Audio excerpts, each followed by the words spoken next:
أعوذ بالله من الشيطان الرجيم بسم الله الرحمن الرحيم الحمد لله والصلاة والسلام على رسول الله وعلى آله وصحبه ومن والاه أما بعد. Biz ilgirki derslerimizde ilmul maani'nin içindeki cümledeki asasi maksatını doğru ifadeleşke münasebetlik 8 mazmununu sözlep öttük. Mesela cümleninki mazmun cihette haber ve inşa deb ikki bilindiganligi, cümlege münasebetlik zikr, hasbi, taqdim, ta'khir, ta'rif, tenkir, itlaq, taqyid, qasr uslubi, vasl ve fasl, icaz, itnab, musavat degandek cümle uslublarga, cümlenin mazmununu ifadeleşke münasebetlik 8 mazmununu deb ötdik. Endi bugungi dersimiz kitabımızın birinci kısmının hatimisi, yani ihracul kelam ala xilaf muqtada zahir. Muqtada az-zahir. Biz balagat degan nuqtani tushundirgan vaqtimizda yoki ilmul maanini tushundirgan vaqtimizda menda bir gapni degan to'q. Ya'ni jumlani muqtadal holninki, ya'ni holning taqozosi bo'yicha qanaqa qilish, tuzish jumlani o'tirg'a chiqish degandek bir og'iz gapni qilgan to'q. Bu shu vaqtda biz tushundirgan nima degan gap desa, ya'ni mutakallim ifodalamoqchi bo'lgan ahvol holat bo'ladi. Yoki mutakallim o'zining jumlasini qanday shaklda keltirsa, eng loyiq ravishda chiqqan, go'zal chiqsa, shu holning taqozosi bo'ladi. Ya'ni buni biz yuqoridagi 8 turga bo'lib, agar şu muhatapning ahvoli yoki navbatdagi vaziyat, navbatdagi ahvol jumlani xabar jumla tariqasida chiqarishni taqozo qilsa, biz yuqori o'rgangandek xabar uslublari bo'yicha chiqarsak, bu holning taqozosiga mos kelganligi bo'ladi.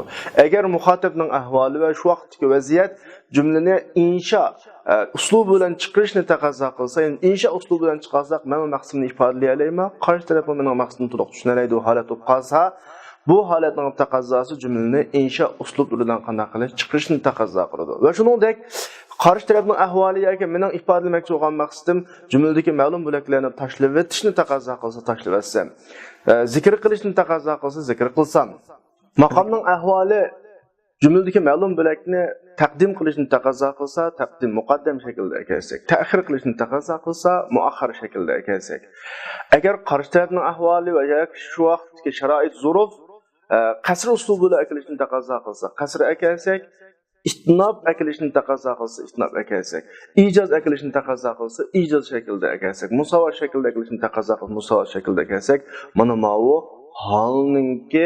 holning taqozosiga mos shaklda jumla keltirishadi. Ondan keyin biz yuqoridagi holning taqozosiga mos shaklda jumla keltiramiz deb tuzgan qoidalar. Masalan, jumladagi asosiy g'araz qarshi tarafga bir maqsadni ifodalash yoki o'zining bildiganligini ifodalash. Zikr keltirsak, manda maqsad, manda mazmun chiqadi. Hazf qilsak, manda mazmun chiqadi. Taqdim qilsak, manda mazmun chiqadi. Ta'xir qilsak, manda mazmun chiqadi deb bekitilgan qoidalar muqtada zohir bo'ladi. Agar muxotabning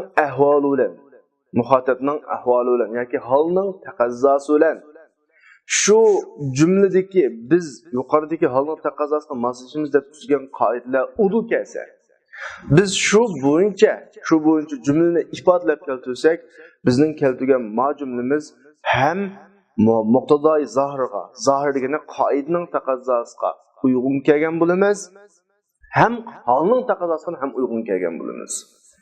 Holning muxotabning ahvoli yoki shu vaqtdagi biz so'zlamoqchi bo'lgan, tushundirmoqchi bo'lgan ahvol cümleni izo bilan shartlab keltirishni taqozo qildi. Biz bu qoidaga mos shaklda izo bilan shartlab keltirdik. Bizning keltirgan jumlamiz holning taqozosiga mos kelgan bo'ladi, zohirining taqozosiga mos kelgan bo'ladi-ki, ya'ni qoidaga mos shaklda keltirgan bo'ladi. Endi ba'zida ahvol o'zgarib qoladi. Holning taqozosi shu vaqtdagi holat bizning jumlani o'rgangan yoki yuqorida so'zlab o'tgan qoidalardan sirt keltirishni taqozo qiladi. Masalan, biz bir jumlani o'tirib qo'ydik. Biz bu jumlaning mazmunini qarshi tarafga bildirmoqchi emas, chunki qarshi taraf biladi. O'zimizning bildig'inni bildirmoqchi emas, uni ham qarshi taraf biladi. Bundaq ahval aslida yani cümleni ma'lum bir maqsadlarni ifodalash uchun keltiraveramiz. Ma cümle asli qoidagiz. Chunki asli qoidada cümleni keltirishimizda ya foidatul xabar uchun keltiramiz, ya lozim foidatul xabar uchun keltiramiz. Ammo bu yerda foidatul xabar mo maqsad emas, lozim foidatul xabar mo ham maqsad emas. Unda o'zi nima uchun? Çoxum qarshi tarafdan bizning erishmoqchi bo'lgan yoki qarshi tarafga bildirmoqchi bo'lgan yana bir maqsadimiz bor.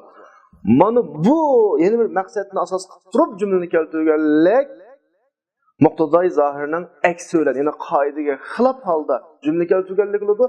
Ammo qarshi tarafning ahvoliga mos shaklda bo'lg'achqa holning taqozosiga mos kelgan bo'ladi. Esingizda bo'lsin, ham qoida bo'yicha keltirsak, ham qarshi tarafning ahvoli shuni talab qilsa, bu yerda muqtadoi zohirga uyg'un kelgan bo'ladi. Muqtadoi holga uyg'un kelgan bo'ladi. Agar qoidaga uyg'un kelmaydi. Qoidaning biz so'zlagan qoidaning ta'tirisi, ammo qarshi tarafning ahvoli shuni talab qilib qolib bo'lsa, yana balog'atning sharti bo'yicha, talabi bo'yicha biz qoidani asos qilmasdan qoidani hal qilib turib, qarshi tarafning ahvolini asos qilib turib, shuni moslashtiramiz. Mana buni biz muqtada zohirining qarshisiga chiqqanlik nimishqa? Chunki hal shuni taqozo qildi. Alayda eskartib turish bir nuqta. Balog'atning sharti jumlani holning taqozosiga moslashtirish qoidaga emas. Holning taqozosiga moslashtirish. Agar hol qoida bo'yicha keltirishni taqozo qilsa, biha va ni'mat vaqtda holning taqozosiga mos kelgan bo'ladi, zohirning taqozosiga mos kelgan bo'ladi. Agar holning taqozosi qoidaning ta'tirisini taqozo qilsa, keltirib turimiz bu ahvollarning hammani. Qoida manda shaklda keltiring deydi. Ammo qarshi tarafning ahvoli unda shaklda keltirsa, bu to'liq nima topmaydi, qanoat topmaydi. Yoki biz maqsad qilgan maqsad ado topmaydi bo'lsa, qoidaning sirtiga chiqib turib, qoidaga xilof asosda qilamiz. Buni biz muqtadoi zohirining qarshisiga jumlani chiqarganlik deymiz. Lekin mushu muqtadoi zohirining qarshisiga chiqarishning asosiy sababi holning taqozosiga moslashtirish uchun. Chunki balog'atning sharti holning taqozosiga mos kelishi. Dal bugungi darsimiz ikhrojul kalam ala xilaf muqtada zohir. Ala xilaf muqtada az-zohir. Ya'ni zohir deganimiz shu biz so'zlagan qoidalarni ko'rsatmoqchi. Shu qoidaningki taqozosining qarshisiga chiqish. Qarshisi bo'yicha jumlani keltirish. Chunki talab shu. Holning talabi shu. Balog'atning sharti zohirning taqozosiga uyg'un keltirish emas, balki holning taqozosiga uyg'un keltirish. Amaliyotda ilmu ma'anining, ya'ni balog'atning eng shirin isl yerlari shu yerda. Gapni boshqacha ifodalash, alohida ifodalash, boshqalarga boshqacha tuyg'urish masalasi bu balog'atdagi eng muhim halqa. Andas avtor deydi, qarab boqaylik. İradul kalam ala hasb ma taqaddama min al-qawaid. Cümleni yuqorida o'tgan qoida bo'yicha keltirish. Men bayatni so'zlab o'tgandek zikr qilish tegishli o'rinlarda zikr qilib keltirish. Hasb qilish tegishli o'rinlarda hasb qilib keltirish. Ma'vo yusamma ikhrojul kalam ala muqtaza zohir. Yani cümleni zahirining taqozosi bo'yicha chiqarish, keltirish deb ataladi. Agar holning talabi mushu bo'lib qolsa, bu vaqtda biz keltirgan jumla holning taqozosiga mos kelgan bo'ladi, zohirining taqozosiga mos kelgan bo'ladi. Tamam, bitti. Ammo ba'zida hol jumlani bunda qoidaga mos shaklda keltirishni xohlamaydi. Hol boshqacharoq bir hukmni xohlaydi. Biz qarshi tarafga ifodalamoqchi bo'lgan mazmunni yuqoridagi qoidaga amal qilsak, ifodaligi bo'lmaydi. Mandaq ahvol ostida biz qoidadan hol qilib chiqib, holni asos qilamiz. Holning taqozosiga moslashimiz bugungi darsimiz dal shu. Ba'zida ahvollar holning taqozosidan chiqib ketishni taqozo qiladi va jumlani uning xilof bo'yicha keltirishni taqozo qiladi. Bu bir qancha xil shaklda bo'ladi. Yoki vaqat taqtadil ahvol, ba'zida ahvol al-udul chiqib ketishni taqozo qiladi, an muqtada zohir, qoidaning taqozosidan chiqib ketishni taqozo. Shu vaqtning o'zida yuradul kalam jumla zohirining taqozosiga qarshi shaklda keltiriladi. Maxsus bir qancha xildir. U ayrim turlari va so'zlaymiz hozir. Ammo bu yerda kalamda hal qilish tegishli muhim bir halqa bor. Muxotabning ahvoli yoki biz ifodalamoqchi bo'lgan muddao maqsad biz yuqorida so'zlangan qoidalarga mos shaklda ado topsa, biz jumlani shu bo'yicha keltirib, o'zimizning maqsadni to'liq ifodalab, maqsadimiz amalga oshsa, biz keltirgan bu jumla holning taqozosiga moslashgan bo'ladi, qoidaning taqozosi, ya'ni zohirining taqozosiga moslashgan bo'ladi. Ya'ni jumla balog'atlik jumla. Agar biz ifodalamoqchi bo'lgan maqsad yuqoridagi qoidalar orqali hal bo'lmaydi. Ahvol boshqacha bir shakl, boshqacha bir ahvolni taqozo qiladi. Bunda holatda biz qoidani chetga qo'yib qolib yoki qoidaning aksi bo'yicha o'zimizning maqsad muddaosini ifodalagan bo'lsak, bu jumla holning taqozosiga mos kelgan bo'ladi, ammo qoidaning taqozosiga emas. Ya'ni bu balog'atlik jumla bo'laveradi. Chunki jumlaning balog'atlik bo'lishining sharti holning taqozosiga mos kelish, zohirining taqozosiga emas. Ama bir qancha xil fi anva maxsus bir qancha xil tur bo'lib, buning qatoridan foidatul xabarni bilguchi bo'lgan odamni yoki lozimuha degani lozim foidatul xabarni bilguchi bo'lgan odamni bilmagan odamning o'rniga tushirilish deydi. Hamisha kelgan vaqtda, ya'ni biz burungi bir darsni aslish to'g'ri keladi. Har qanday jumlani keltirishning asosiy maqsad ikki. Birisi jumlaning asosiy mazmunini bildirish, buni foidatul xabar deb ataydik. Yana birisi shu jumlani mening biladiganligimni qarshi tarafga bildirish, so'zlig'ichini biladiganligini qarshi tarafga bildirish. Mush ikki muddo tufaylidan nima keltiriladi? Jumla keltiriladi. Agar qarshi taraf zoti mushu muddoimizga uyg'un kelib, biz bildirmoqchi bo'lgan ahvol shu ekan. Jumla mazmunini qarshi tarafga bildirmoqchi ekan. Umular bilmaydi ekan, bildirib qo'ysak, bo'ladi ekan hamda. Yoki unda bo'lmasa bizning mushu jumlaning mushu ahvolni bildiganligimizni uqmaydi ekan, biz buni bildirmoqchi ekan. Mushu ikki xil ahvol bo'lib qolsa, biz şu şekilde cümleni keltirsek, bu ahval qoidaga mos shaklda jumla keltirgan bo'lamiz, qarshi tarafning ahvoliga mos shaklda jumla keltirgan bo'lamiz, jumla balog'atli jumla. Ammo ba'zida ahvol undan boshqacharoq. Oldimizda turgan shaxs jumlaning mazmunini biz demoqchi bo'lgan mazmunini ham biladi. Bizning bildiganligimizni biladi. Biz buni bildirmoqchi emas. Ammo ashunga mushu gapni deyish orqali yana bir mazmunni o'qitamoqchi, yana bir hukmni o'qitamoqchi. Mushtaq ahvol ostida biz jumlani keltiraveramiz. Garchi bu keltirgan jumlamizdan foidatul xabarni maqsad qilmasakmi, lozim foidatul xabarni maqsad qilmasakmi, boshqa bir maqsad qilmoqchi, ya'ni muqtada zohir bu yerda yo'q, qoida yo'q, faqat qarshi tarafning ahvoli maqsad jumla keltirishni taqozo qildi. Shu tufaylidan biz jumla maqsad shaklida keltirdik. Uni ma'vo muqtadoi zohiridan chetnab chiqib, holning taqozosi bo'yicha keltirganlik. Masalan,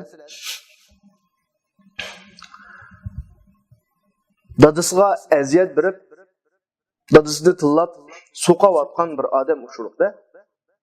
Men uningga deyman: "Ya ragul, hada abuk, mavliyasini dadang" dedim. Mush keltirgan jumlam, hada abuk degan jumlam bizni yuqoridagi qoidaga solsak, mushu jumlani keltirishdagi maqsad ikki bo'lishi kerak. Qarshi tarafga o'zining dadasi ekanligini bildirib qo'yish. Amaliyot qarshi tarafning ahvoli unga mos emas. Chunki o'zining dadasi ekanligini biladi. Unda o'ning birinchi maqsad tugadi. Mening uning dadasi ekanligini biladiganligimni bildirib qo'yish. Bu ham maqsad emas. Chunki biz bir mahallak odamlar uning dadasi ekanligini biladiganligimni ham biladi. Unda o'ganda bu yerda hada abuk degan jumlani deyishdagi maqsadim uningga lozim foidatul xabarni ifodalab turishmi emas. Yoki lozim foidatul xabarni ifodalab turishmi emas. Lekin men bu jumlani o'tirib qo'ydim. Unda sabab nima? Chunki o'zining dadasi ekanligini bilib turib, dada deganga hurmat qilish kerak. Osiylik qilishga bo'lmaydi. Urib tillab aziyat berishga bo'lmaydi. Va la taqul lahum uffin.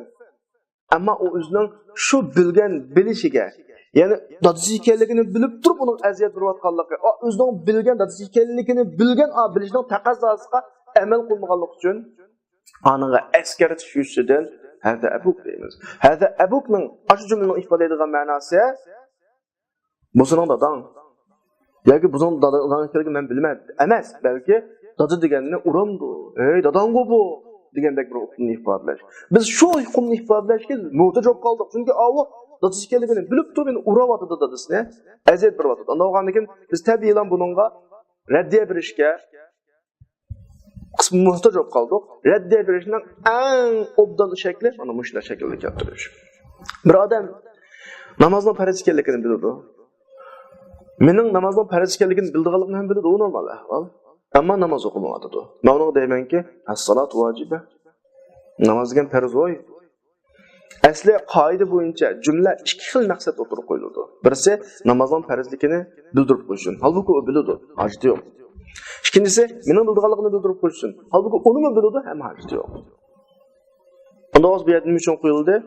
Askar tushirsin. Chunki u bilib turib namoz o'qimag'achqa, amal qilmagan bo'lg'achqa, nuqta askar tushsin. Voy, unda qilsiz qanday oldu degandek nuqta askar tushsin. Unda o'ganda chunki qarshi tarafning ahvoli shuni taqozo qildi. Holining taqozosi shu.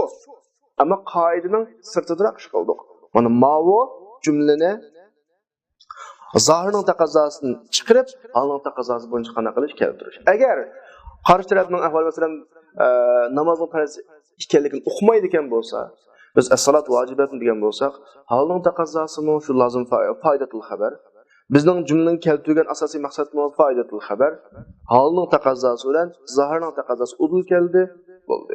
Agar tarishib qolsa, holining taqozosi boshqa, zahirning taqozosi boshqa bo'lib qolsa, zahirning taqozosi bo'yicha u odam foydatul xabarni bilgandikin, lozim foydatul xabarni bilgandikin biz demasligimiz kerak as-salat vojibatni deb. Lekin uning ahvoli namoz o'qimayotdi. Uning askartish kerak.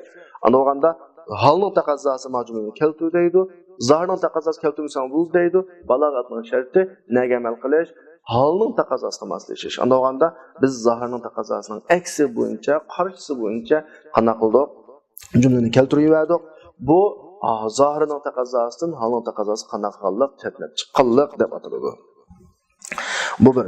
Shunda aytadi, shu zahirning taqozosini chetnab chiqadigan turlarning qatoridan birisi foydatul xabarni jumla mazmunini yoki lozim foydatul xabarni mening bildiganligimni biladigan odamni bilmaydigan odamning o'rniga tushib muomala qilish. Bayatni degandek, dadisi ekanligini biladi, mening bildiganligimni ham biladi. Men xuddi bilmaydigan odamning o'rniga tushib, dadisini bilmaydigan odamdek, dadangga mavo degandek, "Aza abuk" deyapman. Namozning farz ekanligini biladi. Mening bildiganligimni ham biladi. Men uni bilmaydigan odamni o'tkazib, salat vojibatun deyapman. Nimishqa? Li adami jarayonihi. Halaqa odamninki o'zining bilimininki, bilishininki taqozosi bo'yicha ma'lumotlar. Shuning bilan uningga xabar xuddi bilmaydigan odam tashlangandek xabar keltiriladi. Masalan, misoli, dadisqa aziyat berayotgan odamga "Hada abu" degan misolga o'xshab bayatni tushundirdik. Bu birinchisi. Ikkinchi turi shu muqtazoi zahirdan chiqib chiqqan ikkinchi turi inkar qilmagan odamni inkar qilgan odamning o'rniga tushirilish. Bu nima degan gap desa, yana burunqi mazmunni aslida to'g'ri keladi. Biz jumlaning maqsadini ado qilish nuqtasidan jumlani 3 ga bo'lgan to'q. Talabiy, ibtidoi, talabiy, inkari deb. Ya'ni ibtidoi yo'q qolsa jumla ta'kidsiz keltiriladi. Talabiy yo'q qolsa bir ta'kid bilan keltiriladi. Inkar yo'q qolsa ko'p ta'kid bilan keltiriladi. Buni biz deb o'tdik ilgirki mazmunlarda. Asli qoida ma'vo ahvolning taqozosi shu. Endi qarshi taraf inkor qilmagan bo'lsa-mu, inkor qilmagan ekan buni qanday keltirish kerak? Ta'kidsiz keltirish kerak. Lekin uningdan bir xil inkor qilgandek ahvollar ko'rilib qoldi. Lekin inkor qilmoqlar. Lekin ko'rilib qoldi o'g'andan keyin, ko'rilib qolgan ahvolni asos qilib turib biz amaliyatini emas. Buni xuddi inkor qilgan odamga o'xshash muomala qilib, asli bu odamga qoida bo'yicha ta'kidsiz keltirish kerak jumlani ta'kid keltirgan ahvollar bor. Ya'ni qanday chaqda idalloha alayhi shay'un min alamatil inkor. O odamda inkarning alomatlaridan bir narsa oshkor bo'lib qoldi. Shuning bilan u odamga jumla ta'kid shaklida keltiriladi. Qo'llanilgan uslub ta'kid uslubi bo'ladi. Albuki bu qoidaga zid. Chunki u odam inkor qilmoqda. Inkor qilmoqda odamga qanday uslub qo'llanadi? Inkor ibtidoi uslub qo'llanadi. Lekin madam inkor qildi, inkor qilmadi, ibtidoi uslub qo'llanmay bunga inkoriy uslub qo'llanildi. Bu zahirning taqozosidan holining taqozosi chiqdi. Chunki shu vaqtda bizning muddaoyimiz ashta keltirsak ado bo'lmaydi.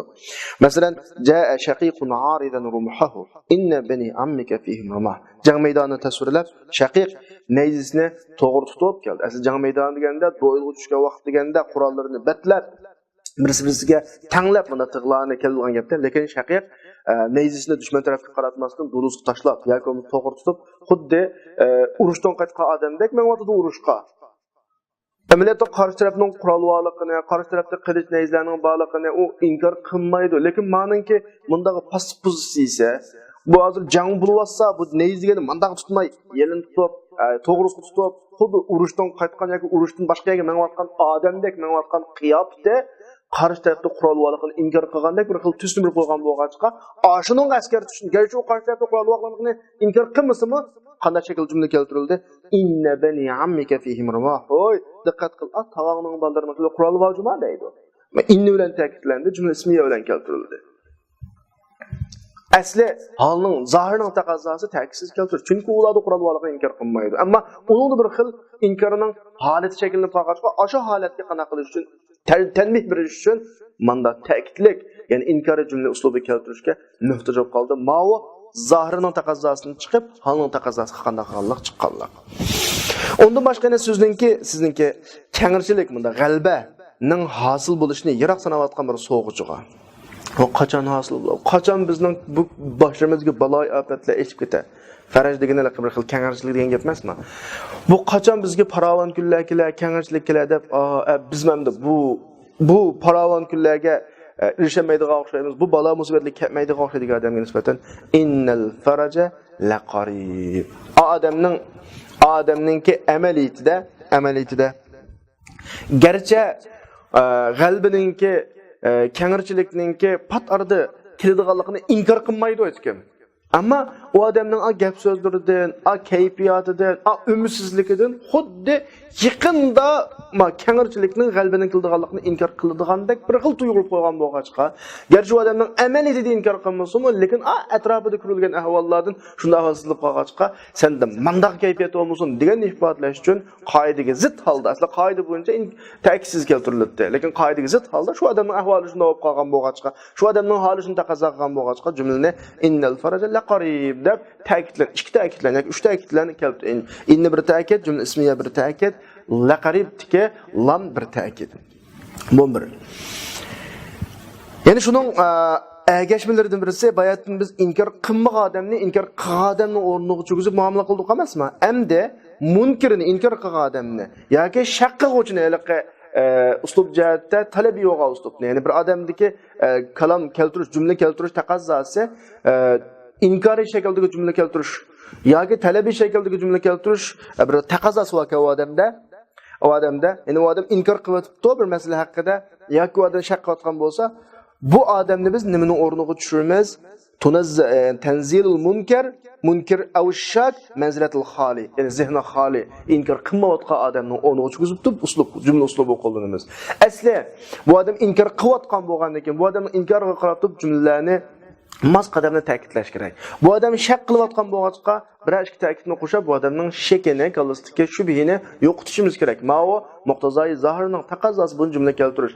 Lekin bu o'rinda idza kana ma'ahu min shawahid uni shu inkor qiluvchi bilan dalil faktlardan u odam shunda o'ylanib baqsila inkori yo'qoladigan yoki shak yo'qoladigan bir xil holat. Masalan deymiz, biz na'ayt bir ishonchga to'lganda qarshi taraf oldimizdagi odam bir ishlarni inkor qilyotdi. Lekin bizning qalbimizda shunchalik darajada bir ishonch tuyg'usi bor. Andogan degan qarshi tarafga o'zimizning shu ishonchni bildirib qo'yish. Chunki oldimizda paket borda, qarasanglar hamma narsa oydinlashadi. Sening qalbingdagi shak yo'qaydi, inkoring yo'qaydi deydiganga favqulodda zo'r umid, ishonchimiz bo'lib qolsa, shu nuqtaga tayinib turib, shu ashundan qashdagi dalil paketlarga tayinib turib, garchi u inkor qilayotgan bo'lsa-mu, bizdan jumlani ta'kidli keltirishni taqozo qilayotgan bo'lsa-mu, nayda oddiy shaklda, ta'kidsiz shaklda jumla keltirib, odamni xuddi inkor qilmaydigan odamning muomalasidagi muomala qilamiz. Bu yerda xuddi uni biladigan tuyg'u oddiy ish qil. Bu unda ta'kidlab chiqish ish emas bu. O'yinni paqsingizdan biladigan ish bu. Degandek tuyg'uni berish uchun. Masalan, tibobatning manfaatlikligini inkor qilayotgan, yoki shaq qilayotgan odamga nisbatan biz uliqo. Vallohi inna tibban lanafi' deb bunda qattiq injiqlab yoki uni ta'kid keltirib, qasam bilan ifodalash kerak-da asli. O nima deysan, tibobat degan nima foydali emas deb. Lekin bu atrofga shunda alam qarasa bilalaydigan bir reallik. Hamma odam og'riydi, shunda insonlar jamiyati og'riqsizlikdan, kasaldan xoli emas. Buni cho'qim o'ngshash uchun, davolash uchun tibobat kerak. Bu munozara talab qilmaydigan, paket talab qilmaydigan bir haqiqat bo'lg'achqa manfaatlik bu. Nimani bilib degandek, qarshi tarafni bir xil qaytadan o'ylanishga, masalan, bir odam qattiq bir ishni deb ketib olsa, biz xiyoli parvozlik bilan unda ish qilib deb qo'ysa, qarshi taraf to'xtab turadi. Men tushunmadim-ya deydigan bir xil holat keladi emasmi? Shu holatga akilish uchun garchi inkor qilayotgan bo'lsa-mu, biz uning inkorini yo'q hisoblab turib, sening inkoring yo'q, ben inkor qilishing loyiq emas degandek bir xil tuyg'uni berish uchun inkor qilg'uvchini inkor qilmagan shaklda muomala qilamiz. Asli zohirining taqozosi bo'yicha bu odamga ta'kidlik jumla keltirilishi kerakdi, lekin biz uningga ta'kidsiz jumla keltiramiz. Chunki uning ahvoli, uningga uqtirib qo'yish tegishli holat shuni taqozo qildi. Jumla mana shaklda keltirganlik muqtazoi zohirining xilofi bilan keltirganlik, ammo holning taqozosiga mos shaklda keltirganlik bo'ladi.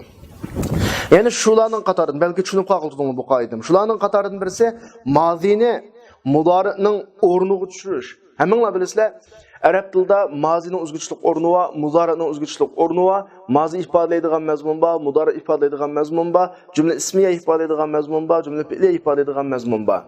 Endi hozir biz ifodalamoqchi bo'lgan qoida bo'yicha mozi keltirish tegishli bir o'rin. Lekin mozi keltirsak bizning muddaoyimiz qanday qilmaydi? Ada tapmaydı. Biz muddaoyimizda ada tapqız uchun qoidaga xilof holda mazini o'rniga mudori keltiramiz. Yoki qoida bo'yicha mudori keltirish tegishli o'rin, ammo mudori keltirsak bizning mudorimiz ada tapmaydi. Biz qoidaga xilof holda mudorini tashlab o'tib mazi keltiramiz. Mushumi hammaning qatoridan muqtazoi zohiridan chiqib muqtazoi holga uyg'unlashganlikning qatoridan abturdavatdi. Shu qoidaning sirtiga chiqqanning qatoridan birisi vad'ul madi mawdi'al mudari, ya'ni mazini mudorining o'rniga qo'yish degani mudori ishlatadigan o'rni mozi ishlatish. Nishqa ma'lum g'araz maqsad uchun masalan u qanday maqsad desa, masalan hosil bo'lishning amaliy ekanligiga eskartish kerak, yuz bermagan ish, kelgusi zamonda yuz beradigan ish. Unda bo'lgandan keyin bu ishga nima keltirilish kerakdi? Mudori keltirilish kerakdi. Lekin mozi shaklda keltirib o'tish bu ishga bo'lgan bizning ishonchimizning favqulodda zo'r. Bu aniq ish qilib degandek-ku. Aniq ish qilib, masalan, xuddi men bir mashinani olmadim taqa, olaman deyapman. Boshqalarga "Mening mashinam juma" deb qo'yma. U mening mashinam emas, lekin mashinam deyishim bu aniq qo'yib mening mashinam bo'lishi uchun olaman men buni degandek bir xil tuyg'uni berish uchun. Ata amrullah fala tasta'jilu. Tahkammidi Allohning buyrug'i. Ata amrullah fala tasta'jilu. Asli ma'lum bo'lib qolgan bo'lib fala tasta'jiluni qanday qilmaydi? Ekemaydi. Fala tasta'jilu qirg'a vaqtda oldirmanglar, qirg'a vaqtda keladi demakchi. Lekin atada fil modi shaklda keldi. Nimishqa cho'qim keladi degan gapda. Cho'qim. Shuni tarjima qilgan yoki tushuntirish bergan vaqtimizda cho'qim degan gapni qo'shib amaliy yaqiniy shaklda mudori shakl tarjima qilsak bo'ladi. Yoki tafavul bir xil xo'sh pal ilish deb qo'yamiz, ko'ngilni xo'sh qilish. Masalan, bir ishlarni qilmoqchi, ko'ngildan ashishni asosan bo'ldi-ku degan asosda bitta bu ishlarni deb qo'yamiz, lekin bitmaganlik taqa. Masalan, bir yerda biz bir savdo qilyapmiz yoki ma'lum bir xushallarlik ishni birini qilyapmiz, bizga bir telefon qilib, "Qanday oldi ishlar?" desa, nima deymiz? Bitta bu ishlar deb qo'yamiz. Bitta bu ishlar deganlik bitmaganlik. Mahiyatda asosan alaqa umid kallastamda bu bo'ldi-ku degan bir xil umid bilan bo'ladigan ahvolda. Masalan, in shafakalloh al-yawm tazhab ma'i ghadan. Agar Alloh bugun sana shifo bersa, ertaman bilan birga ketsa desa, asli indinkin kelgu zaman ifodalaydi, fil mudori keltirilishi kerak. Asli qoida bo'yicha, lekin mozi keltirilishi tahaqquq, aniq ekanligini ifodalab yoki tafaul shaklda. Xudoyim shifolik qurdi. Saqib ketsiz Xudoyimiz birga ketamiz biz degandek gapcha Uyg'urcha ifodalasak, saqib ketsiz siz, birga ketamiz degandek bir xil hukm. Yoki yuqoridagi qoidaning aksiki, yuqorida mudorining o'rnini moziga qo'ygan bo'lsa, endi modining o'rnini mudori qo'yadi. Ya'ni mozi keltirish tegishli o'rinda mudori keltiradigan gap. Ya'ni mudorining mozining o'rniga qo'yamiz, ma'lum maqsad uchun. Masalan, xiyolda yat suratlarni hozir. Chunki mudori odatda bizning bilishimizda hudus.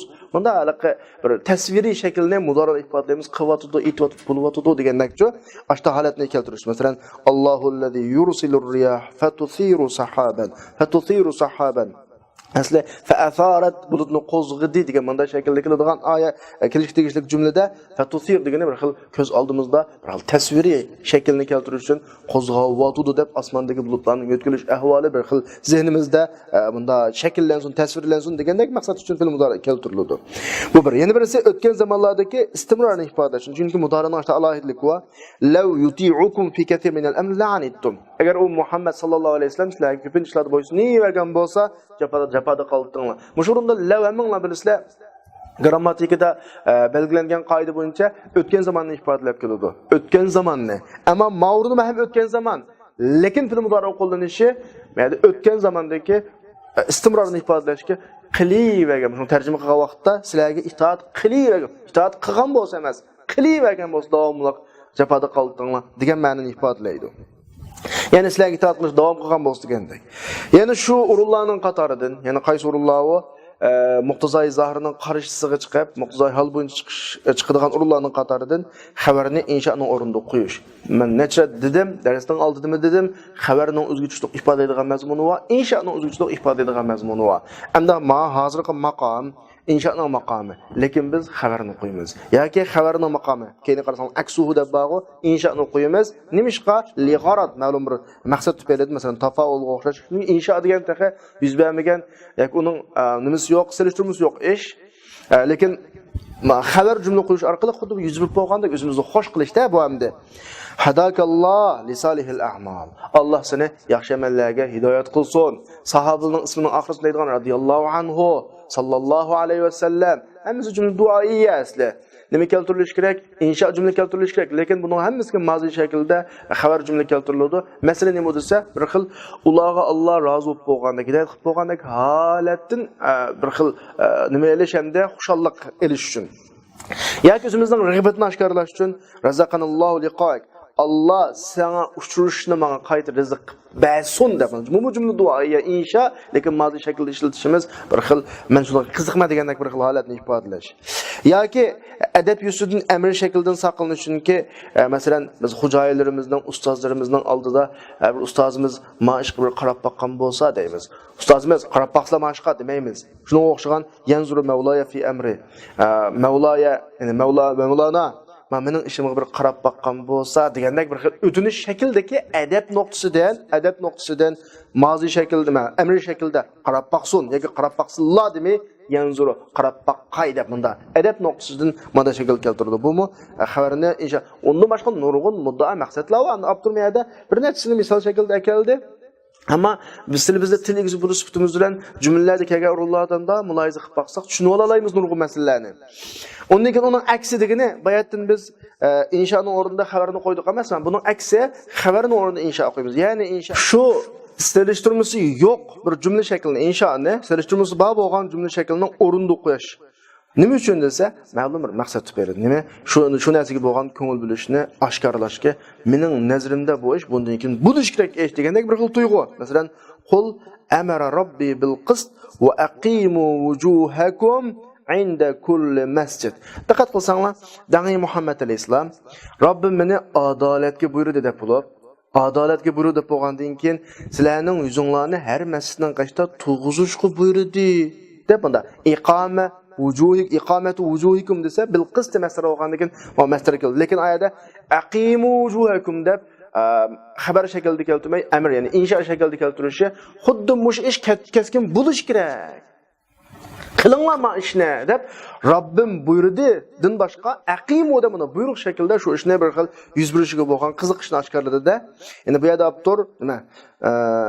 Allah bu yerda iqomat wujuhikum demay aqimu deb akilishi namozning buyrug'i bo'lgan ko'ngil bilish.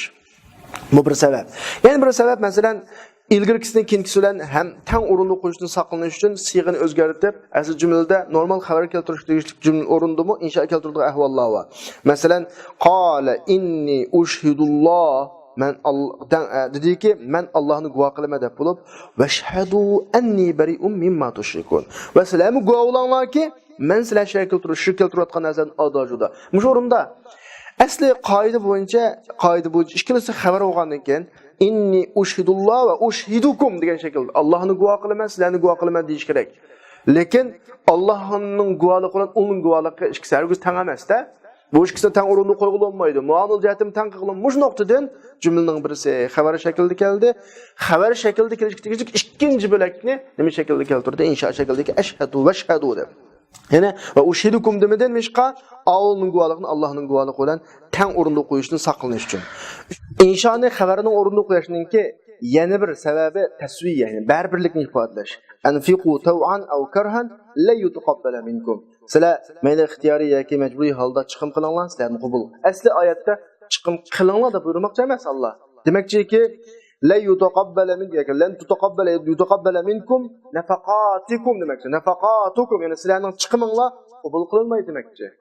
Yani nima shaklda keltirib bo'ladigan xabar shaklida keltirib bo'ldi o'rin. Ammo anfiqu deb buyruq tilini akilib insha shaklida keltirib ularga nisbatan baribir chiqim qilinglar, qilmanglar sizga nisbatan baribir Alloh qabul qilmaysizlarni chiqamanglar degandek buni baribirlikni ifodalash uchun shunga xabarning o'rnida insha qo'yilgan ahvol. Yani şu o'rinlarning qatoridan birisi yuqorida biz deb o'tgandek muqtadoi zohirdan chiqirib kalamni muqtadoi holning taqozzosini keltirish uchun chiqiradigan muqtadoi zohirning qoidaning qarshisiga keltiradigan o'rinlarning qatoridan birisi izhor keltiriladigan o'rinda damir keltirish, ya'ni oshkor ism keltirish o'rinda zimir. Masalan, umumiy bir maqsad uchun bo'ladi, g'arad degan maqsad uchun bo'ladi. Masalan, zimirning marja'i doim kallamda doimul huzur degani, doim ba degandek bir xil. Mening kallamdan chiqib ketmaylik degan ahvolni da'vo qilish. Masalan, abatil visala mahafatar raqaba'i wa atatka tahta al-madari az-zulama'i. O aloqalashishni, bog'lanishni unmadi. Nimishqa nazoratchilardan ansirab. Abad fayli kim o? Zamir. Asli zamir deganning grammatikada beshida qaytadigan marja'iy bo'lmagan ahvol asida, bog'lanmagan bo'lmagan ahvol asida zamir keltirib to'g'ri emas, oshkor ism keltirish kerak. Lekin shoir shuni demoqchiki, u mening xiyolimdan ketmaydi. Shu mening xiyolimni har doim qishimda bo'lib qolg'achqa, o'zimiz odatda bizning o'zimizning ichqi-chig'imizda kalimizni ketmagachda u menda qildi u deb amaliyat burun gibini qilmoqli qanday biz onunki.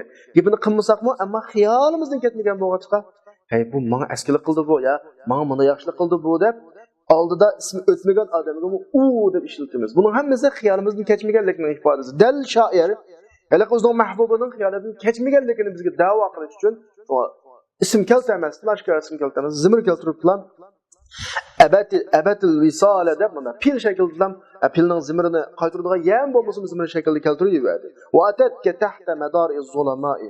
Ya'ni sizga qorong'ulikning chapinining ostida keldi deb. Asosli maqsad shu oshkor ism keltirmasdan she'rining o'zini jumlani damir bilan boshlab ketdi.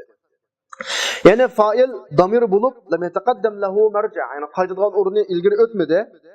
Zahirning taqozosi oshkor ism keltirish. Lekin xiyolidagi tuyg'uni bizga nisbatan bir uqtirib qo'yish uchun, mening kallamda davom bao degan tuyg'uni uqtirib qo'yish uchun zimir keltirdi bu yerda. Bu bir sabab. Yana bir sabab damirdan keyin narsani sami'ning kallasida qaror oldirish. Nimishqa anınğı iştiyak çekkenlik üçün dəstəvidə. Bu alaqa nəhvide biz damir şən, damir qıssada bir dana damirini bilimiz go. Qul huvallahu ahadның aldı dikildiğan damirlarni, yani üzdən kelgan cümlənin əhvalığa nisbətən əskər tutuş üçün qo'llanıladigan cümlə. Bu cümlə damir, bu damirinin tərcümesi yo'q, qaytadigan o'rni yo'q. Manda shaklda keltirish dal bu desek mi Uyg'ur tilimizni aytsak, biz ba'zi gapni boshlashdan ilgari bu ish deb boshlasak, oldimizda o'tgan odam qaysi yo'q edi deb keyingi gapga diqqat qildi emasmi? Amaliyotda bizning bu ish deganimiz hech qanday gap yo'q deymiz oldimizda. Bu ish deb unga ishorat qilgudek bir gapni qilmoqlar. Hamda bu ishni deb boshlaymiz gapni. Bu ishni degan gap biz demaklik bu gapni burun bundan keyin demakchi, faqat qarish tarafini Uyg'ur tushunib deyotgan gapda damir ishammi? Shuni o'qish Allohning damiri. Yani qarish tarafning kallasini uyg'otish orqali, ishtiyoq chekilish orqali nima yo'q edi deb kinki mazmunga qanday qilish uchun diqqat qildirish orqali kinki mazmunning uning kallasida o'rin tutish uchun lam asli zimir akilish bo'lmagan zimir akilamiz. Masalan, hiya nafsu ma hammaltaha tatahammalu. Hiya nafsu. Yana qaytadi g'ayri yo'q.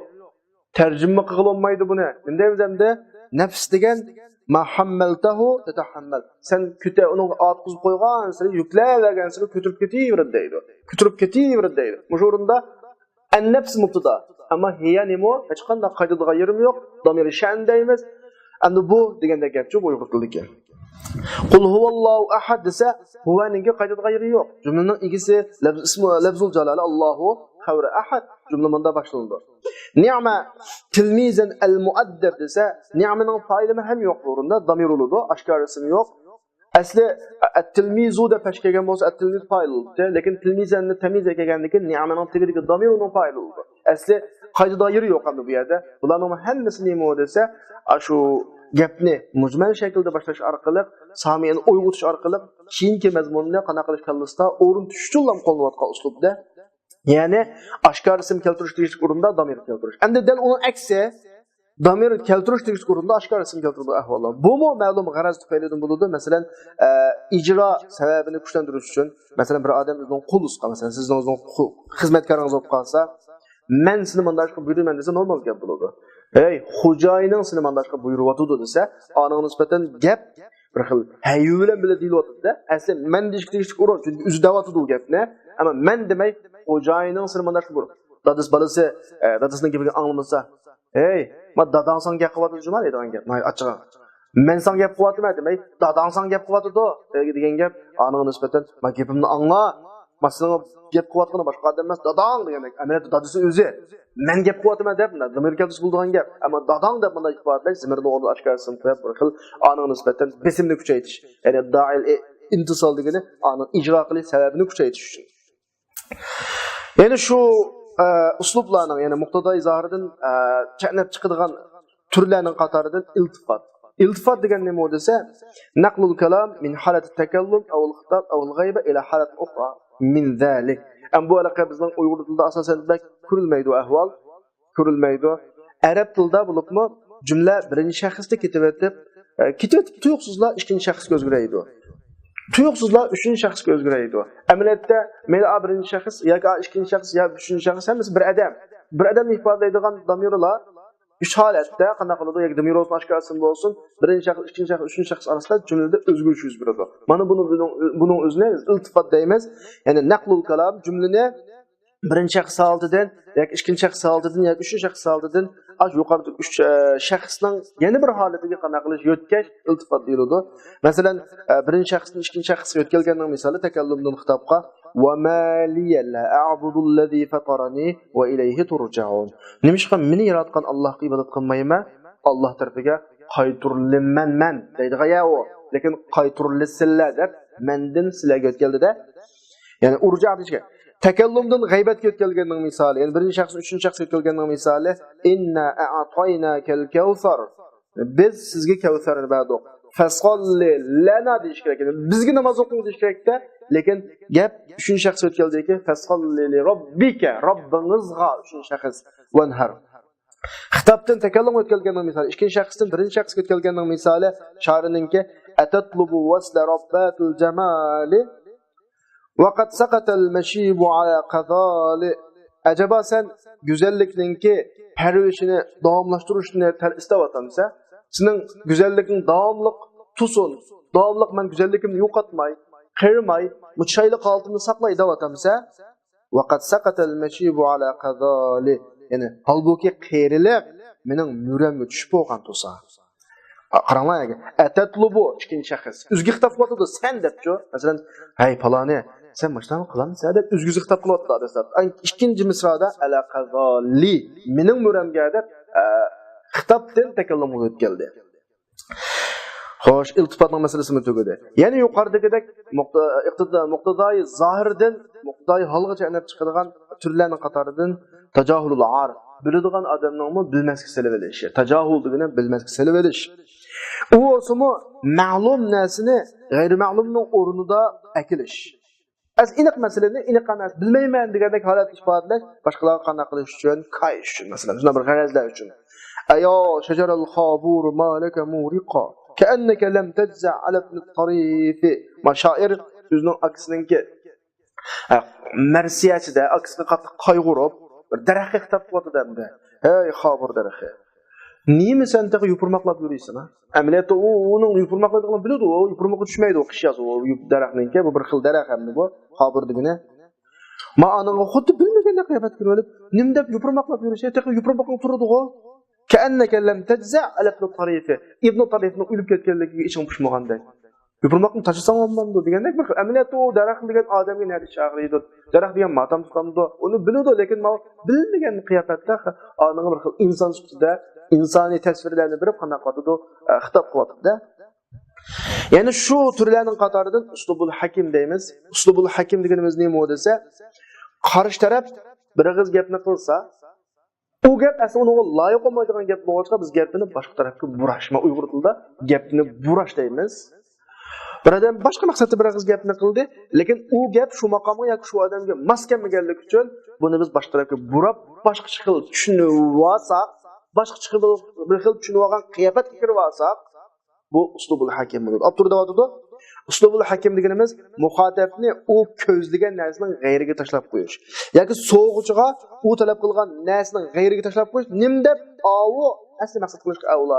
Siz degan mandat siz bo'lmaydigan deb asli to'g'risi mandat qilishingiz kerak degan narsa kiritish uchun. Masalan, buni birinchi misoli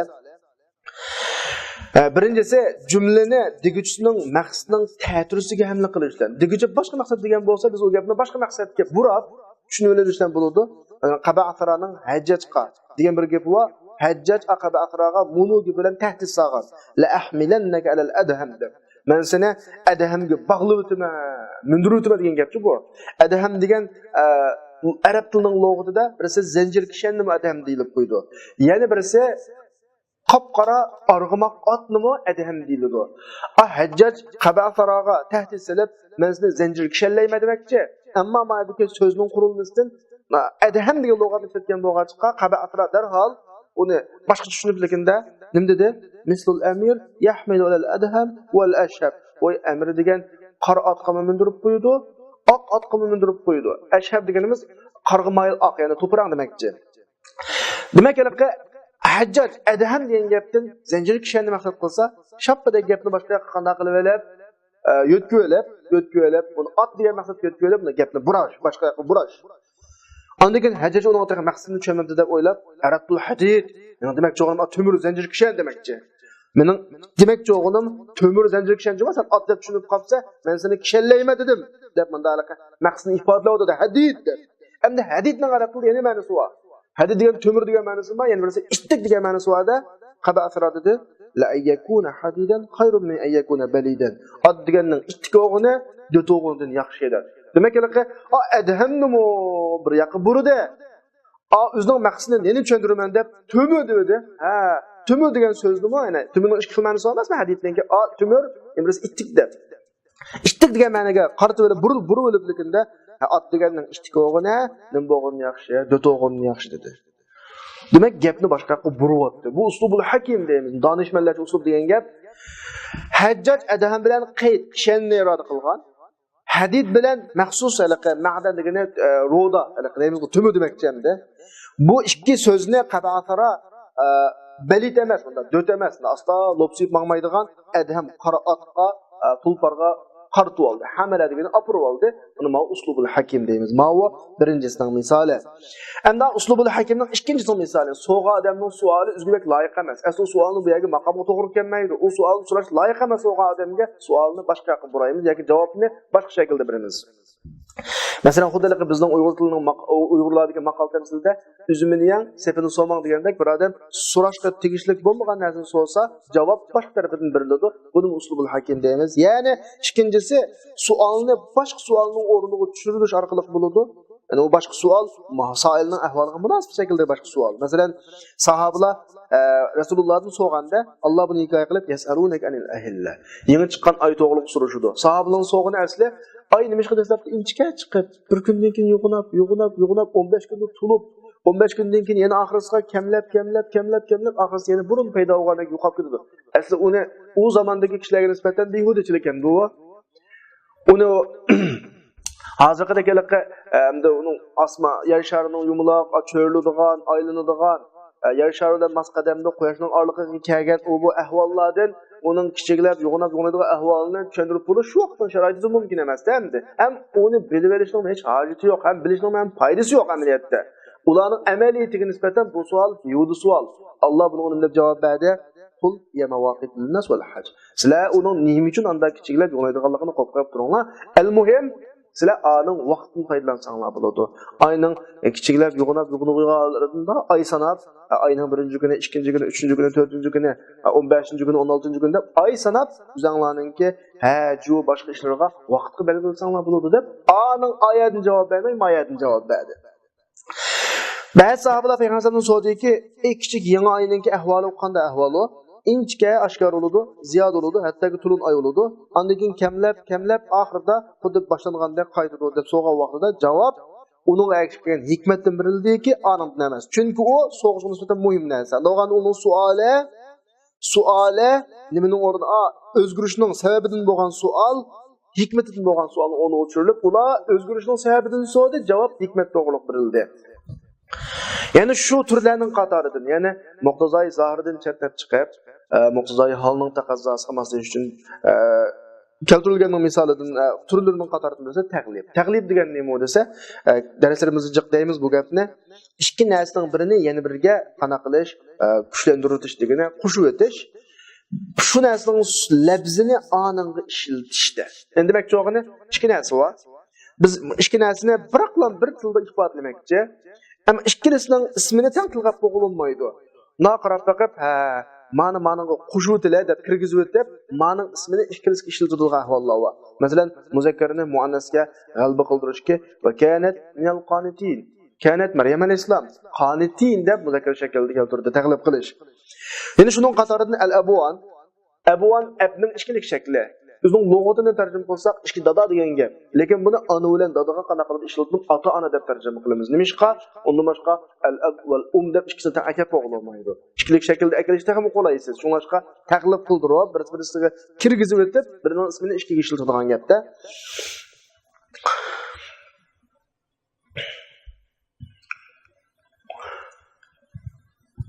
Anikin muzakkarini taqlib qildirishga o'xshash va yengilni o'shkisini, muzakkarini muannasga, yengilni egriga taqlib qildirib, masalan, qamarayn desa, ayolan quyosh. Bu ikkisini tang ifodalamoqchi bo'lsak, bizga nisbatan ayolan quyosh osmondagi ikki dona cho'ng bir narsani bizga eng ko'plab turadigan, ko'zimizga eng ko'p turadigan.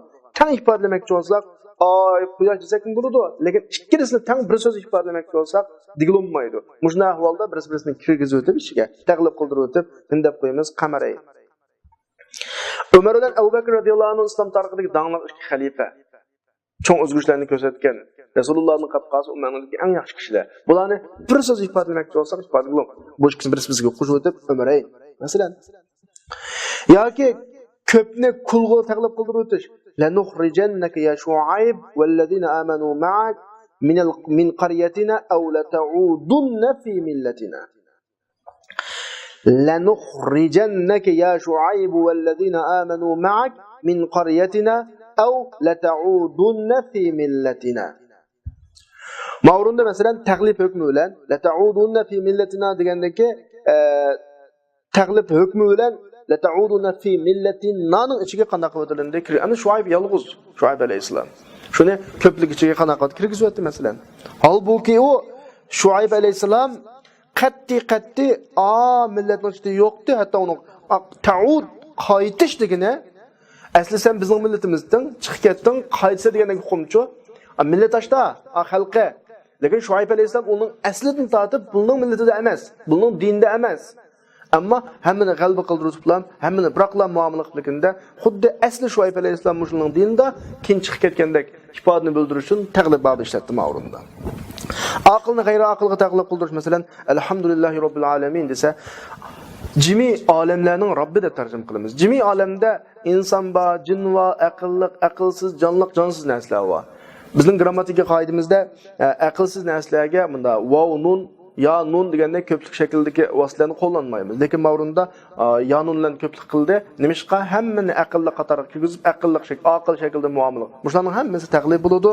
Bumi yuqoridagi muqtazoi zohirdan muqtazoi holga qana qilish, janab chiqish turlarining birisi.